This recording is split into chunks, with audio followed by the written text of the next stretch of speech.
कौन सा कंपनी पैसा देगा या किसको कौन सा, पहले कंपनी कंपनी बोल दो, कंपनी कंपनी, किस कंपनी को पैसा मिलेगा और किस कंपनी को पैसा देना है? वेंडर कंपनी को मिलेगा, परचेजिंग कंपनी को पैसा देना पड़ेगा। आप जहर का बोतल भी जब खरीदने जाते हो,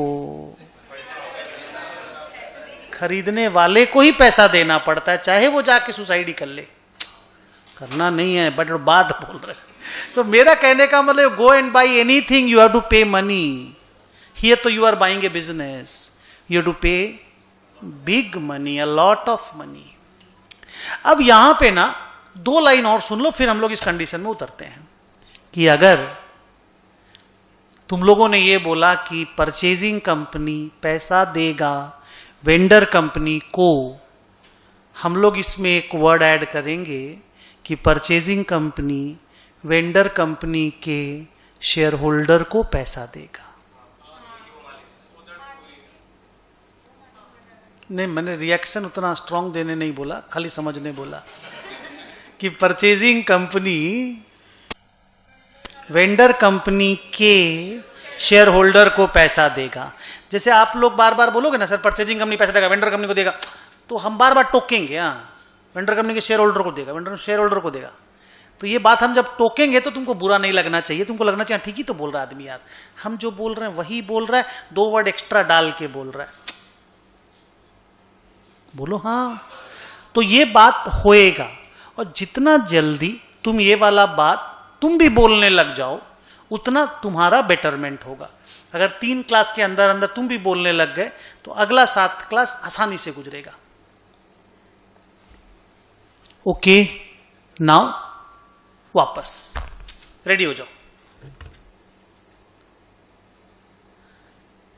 वो 5 कंडीशन जिसके फुलफिल होने से अमलगमेशन मर्जर बन जाता है, या अमलगमेशन को मर्जर बोला जाता है,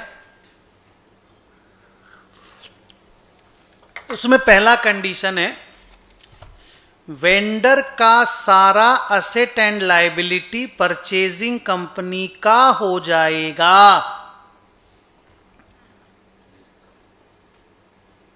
रिपीट, वेंडर का सारा assets and liabilities purchasing company का हो जाएगा। All the assets and liabilities of the vendor company shall be transferred to the purchasing company. इसमें ये जो सारा है ना, बहुत इंपॉर्टेंट है। Here all means all. Anything less than all is not all. 99 is not 100. ठीक है। 2,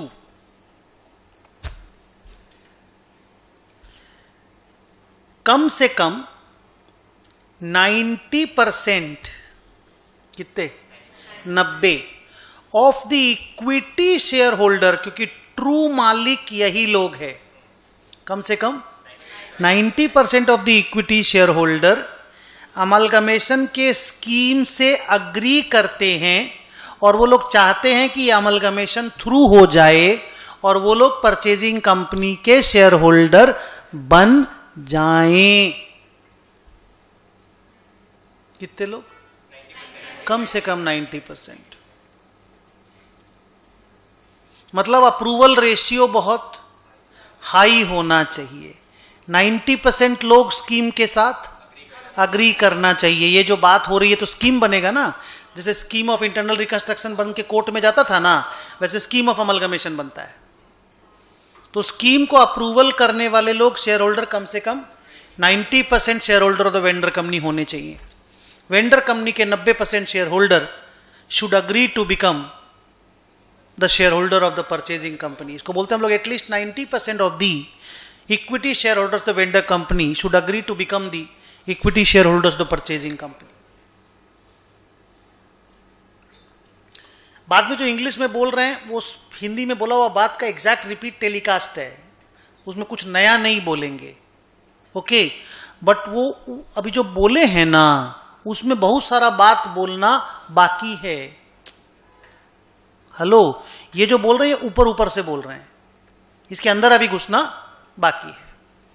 3, लेकिन ये समझ लोगे तो 90% काम हो जाएगा। अंदर घुस के 10% ही हासिल होगा, और उस 10% का एग्जाम में कोई रेलेवेंस नहीं है। ओके। 3, वेंडर कंपनी का जो इक्विटी शेयर होल्डर लोग हैं, उनको परचेजिंग कंपनी से इक्विटी शेयर छोड़ के और कुछ भी नहीं मिलेगा।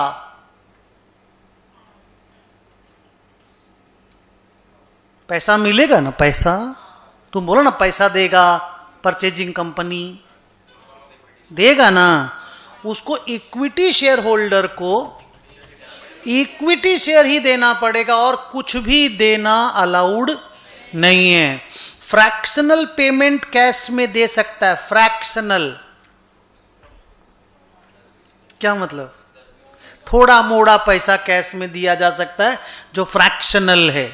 अब ऑब्वियसली इस फ्रैक्शनल का कैलकुलेशन क्या है तुम्हारे मन में तो अभी आएगा, हम बताएंगे भी, बट वो फर्स्ट लेग में नहीं, सेकेंड लेग में होगा डिस्कशन। क्लियर? तो इक्विटी शेयर होल्डर लोगों को परचेजिंग कंपनी से इक्विटी शेयर छोड़ के और कुछ भी नहीं मिलेगा, या खाली बोलो इक्विटी शेयर ही मिलेगा। 4th,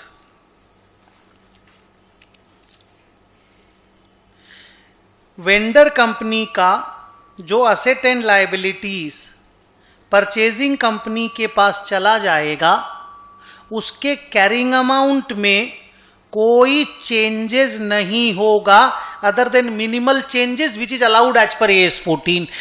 बेसिकली कोई चेंज नहीं होगा, कुछ नहीं होगा।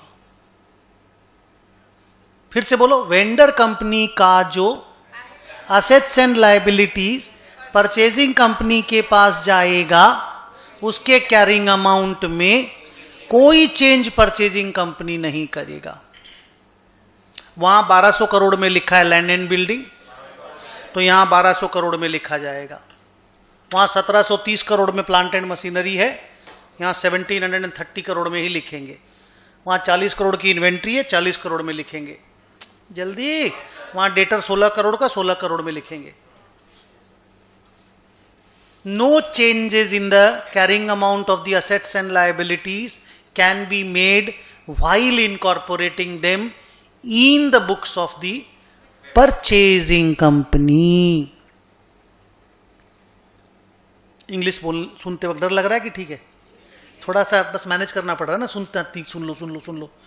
अमलगमेशन है, डर जैसा माहौल है, कुछ डरना नहीं है। बड़ा अच्छा चैप्टर है, बड़ा अच्छा चैप्टर है, बहुत सुंदर है। एंड लास्ट, वेंडर कंपनी के बिजनेस को परचेजिंग कंपनी कंटिन्यू करेगा। वेंडर कंपनी के बिजनेस को परचेजिंग कंपनी कंटिन्यू करेगा। मतलब मेरा लालच तुम्हारे असेट लायबिलिटी में नहीं है, धंधे में है। हम तुम्हारा लैंड देख के तुमको नहीं खरीदे हैं, हम तुम्हारा मैन्युफैक्चरिंग देख के तुमको खरीदे हैं। I am not buying your land bank, I am buying your business. तो वेंडर कंपनी के बिजनेस को परचेजिंग कंपनी कंटिन्यू करेगा। अगर ये पांचों कंडीशन फुलफिल हो जाता है तो मर्जर है, वो अमलगमेशन नहीं हुआ, परचेज है। जैसे ए बी मिल के सी बना, 1200 करोड़ रुपया बोला था सी ए को देगा, 1200 करोड़ बी को देगा, पर बोला 600 करोड़ रुपया कैश में देंगे, 600 करोड़ रुपया इक्विटी शेयर देंगे। दे दो, देने में प्रॉब्लम नहीं है, मर्जर नहीं बोल सकते, नहीं समझे? दे दो, देने में क्या प्रॉब्लम है? अरे भाई हम, मेरा धंधा तुमको बेच रहा है, तुम बोला आधा कैश में देंगे आधा शेयर देंगे, और हम अग्री हैं, तो किसी का बाप रोक लेगा क्या अमलगमेशन से?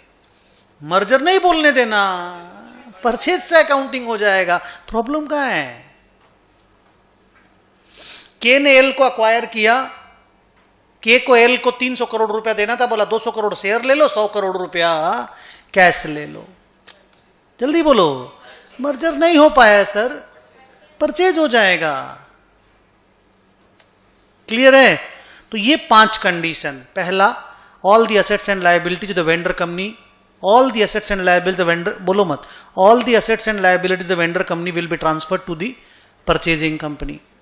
2, at least 90% of the equity shareholder of the vendor company shall agree to become the equity shareholder of the purchasing company.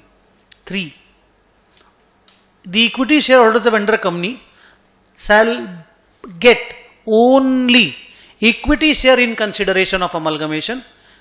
Fractional payment only can be made in cash.